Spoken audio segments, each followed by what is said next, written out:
0. Fever Part.1 Diary. A. Intro. The time passing by, our dreams. Out of the procession of busy people along a deserted side road and after passing a maze of cement walls, I can see the entrance to the factory with the no entry warning sign. I cut through the wild grass growing at the entrance to the factory. A path appears with several footprints made through the grass, and as usual a familiar beat can be heard in the distance. The deserted warehouse, rusty iron gates ringing with the beat. Opening the iron gate, welcomed by our own space. I see my friends dancing to the familiar beat. When the guys came into my sight one by one, a broad smile lit up my face. These are faces I never got tired of seeing every day. This is our own space, laughing, crying, arguing, dancing, and singing. A space where our dreams came together, our hideout, our own world, separating us from the adult world. Right now, it is a moment void of compromises and tameness. It is the moment before we opened that door. 1. Hongjung. I don't want to be forgotten as if I never existed. I'm sure that we all live under the same sky and in the same world, but I feel like I'm a bit different from those people on TV dancing under those bright lights. Once I become a bright star that can be seen from everywhere, like those people on TV, will my family notice me? Even if it were by coincidence, I wish I could meet them at least once. If my family could get back together like before, I miss the warmth of our living room. My family scattered around, and here I am with my new family I made while living alone. I've met my fellow members by doing music together in our little hideout. Just thinking about them warms my heart. I really hope we can achieve our dreams together. My family, the music I love, and our dreams. We must keep them. 2. Sunghwa. She who was dancing to the beat. Everything around me froze for a moment. The only thing I could hear was the sound of music coming from her earphones. She was moving as if nothing mattered anymore. Common sense, rules, and this tough world didn't have any power over her moves. Right this moment, my world broke along this snowy road. Something changed in me, but I stayed still and couldn't say anything. She dropped a bracelet that had "Be Free" engraved on it. Ever since that day, I went to the same place at the same time. But she never came back. I didn't know her name or her address. Just like the "Be Free" bracelet she wore, she freed herself away. Since then, music never sounded the same again. I can no longer distinguish the structure, code, or the genre of the song. Only the lingering feeling of that day remains. 3. Yuno. Weather is clear. Hey brother, you look like you were in such a good mood today. The weather is so good as well. Even though I was running to see you, I didn't even feel the heat. On days like this, we would have gone to the Han River for some street performance, right? Huh, I'm getting nostalgic. Oh brother, it has been a while since I took out that broken guitar.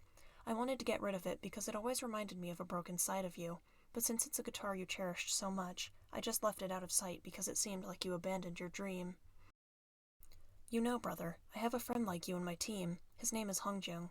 He's the kind of person I would go to when things get tough. He's a person I admire on both artistic and humane levels. Thinking about it now, you both kind of look alike. I think you guys would get along if you ever met each other.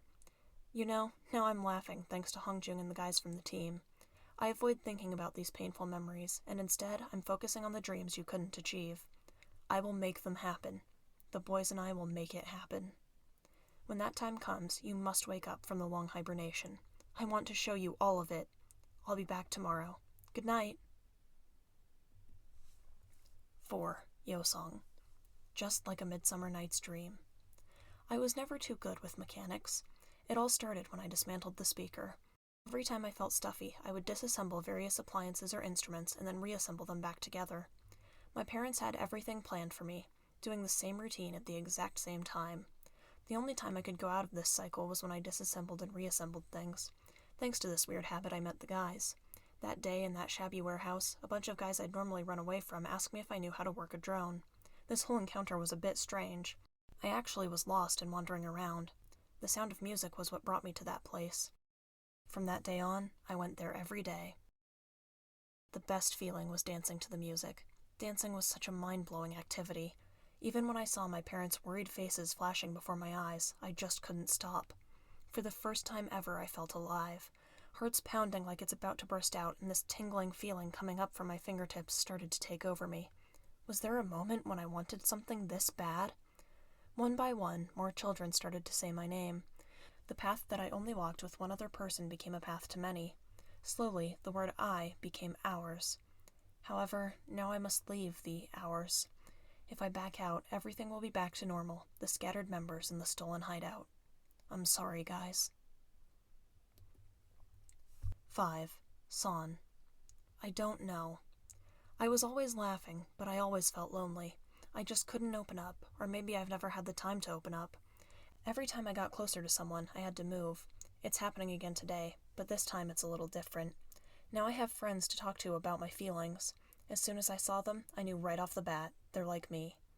Oh, Sunghwa was a little different. He never tried to do anything the traditional way. He was always his way. My dad said we would have to move again. It was something I was used to hearing, but this time it hit differently. Can I just leave like that now that I have a place of my own? What should I say to Uyang? Thanks to him, thanks to my friends, I was able to perfect my dance moves. Bobo, what should I do? What? You want me to do it my way? 6. Mingy. The sound of his laughter. Music was my haven, my escape, my one and only relief. When I felt like dying, I would listen to music. I wasn't afraid of death. People around me looked at me as if I were an alien from another planet, laughing at an immature high school student wanting to die. I guess it's uncommon for someone my age to feel that way. Only a few friends' names you remember throughout elementary, middle, and high school. Most of them were in elementary school. No one talked to me, but that is mainly because I didn't answer even when they tried talking to me. But Uyang was different. Not that I remember, he was with me all throughout elementary, middle, and high school. Uyang would always come next to me during every break. Whether I answer or not, he would go on with his stories about our classmates, his favorite songs, some respected American dancers, and that music team he works with outside of school. He always tops it with that signature laugh of his, which naturally made me laugh. Out of shyness, I started calling him Wuong. Ah, that unique laugh of his. He was the first friend I've ever opened up to. At some point, I started eating and spending most of my time with Uyang. It was around that time, too, when I followed him to the hideout for the first time, the place where I could dream. They were friends who took me as I am. We cried, laughed, and made music together. They accepted me as who I am, regardless of where I live or who my parents were. I felt exuberant for the first time in my life, but now I'm getting scared. Can I really have a dream? Will it not be taken away from me? 7. Uyang. It's different this time. My mind has completely gone blank. Who am I? Where am I? I want to run away. Will I fail again?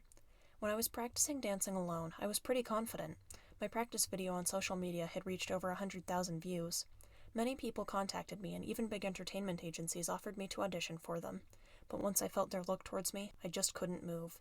I closed my eyes, trying to escape, and then Sunghwa's voice popped in my head. Uyang, before you start performing on stage, remember these 3 things. Everything will be okay. Believe in yourself. You can do it. He'll be too nervous to remember 3 things. What kind of psychology book did you read? You know, are you making fun of Sunghwa again? But hey, Wooyoung, believing in you is the key. Hongjung is always good at putting everything into perspective. A smile crept in my face. I felt their presence even though they were nowhere to be seen. I felt the energy back on my feet. I had a habit of constantly chatting to overcome stage fright, and I practiced laughing to hide my shyness. It was a defense mechanism of mine to focus. I didn't care, even when others made fun of it. But that only lasts for a minute. Once I became aware of their scrutinizing eyes, my body just froze. The first time I met Hongjung, Sunghwa, and Yuna was at the street performance. I could see that they had something I didn't have, expressiveness beyond dance techniques and showmanship that captivated the audience. When I danced with them, I wasn't self-conscious and was able to deliver my best performances. My legs are tense. The first step, the step that I was never able to do, the chain that was tying my body, was magically released. 8. Jongho. I had it all planned. Winning nationals, being the player of the year, and the youngest national basketball player. I had no other plans in my life than this one. On the first day of the injury, I was only thinking of quickly rehabilitating and getting back on the court. But I now can't play basketball anymore. Then what do I do now? I can't do anything but basketball. Let me play basketball. I'll do anything, I begged the doctor, but it didn't work. I felt like I was drowning. No matter how hard I tried, I was still stuck in the exact same spot. As time went by, I just tried to keep myself from drowning, just barely holding up. Is it okay to live like this? I know I can't. But the moment I gave up playing basketball, everything inside me was lifeless, as good as being dead. That lifeless look, before grabbing my hand, looked so much like me. My hand is throbbing from the pain. Mingy clearly saw the fist coming his way, but didn't try to avoid it. His lifeless eyes are still haunting me. When Mingy said he would quit, that our dream was a luxury, and that the time we spent together meant nothing to him, I couldn't stand but to punch him. Funny enough, it was a heartbreaking moment for me, but also the time I started to dream again. At that time, I didn't know how to reach out to a lost Mingy. Where are we? Where should we go? Z. Outro. Into the New World. Even though I lost my dream and family again, there was nothing I could do. Everyone left, and here I am, alone again. On a summer day, when the hot and humid weather continued without a single drop of rain, we decided to go our separate ways. All that because our dreams of being together have become like shackles that hold us down. The scorching sun melted away even our dream of youth and made it disappear at the end of our feet. Problems were piling up like laundry that had been put off. Even if, not often, the promises we made were pushed back day by day and we forgot about each other. It was around that time when I began seeing him in my dream. The man in the black fedora, whose eyes you could only see through his mask, somehow familiar but tired eyes. You lost your dream not because of the tough reality, but because you guys decided to. Get rid of the idea that the world you see is everything. There are many dimensions and many realities in this world. The world I am in, the world you are in, are all real. I want to tell you everything, but I don't have much time right now. What is this? The chromer, the key to connecting the worlds. He had a shining hourglass in his hand. This little hourglass was the key to connecting the worlds. I carefully picked up the chromer. At that moment, the man went back a few steps and spat out his last words. Follow your heart. The map is there. When I looked back up from the chromer, the man was already gone. I then opened my eyes. It was all a dream. I fell asleep alone in the hideout where no one was looking for me. While I tried to hide my lonely heart and turn around, I saw something shiny on the desk right in front of the couch where I was lying. It's the chromer I saw in my dream. Wasn't it a dream? While looking at the chromer, I inadvertently turned it around. The sand in the hourglass began to flow back from the bottom to top. The iron door then opened, and I could hear the footsteps coming closer one by one. The guys then gathered around me with the same puzzled face.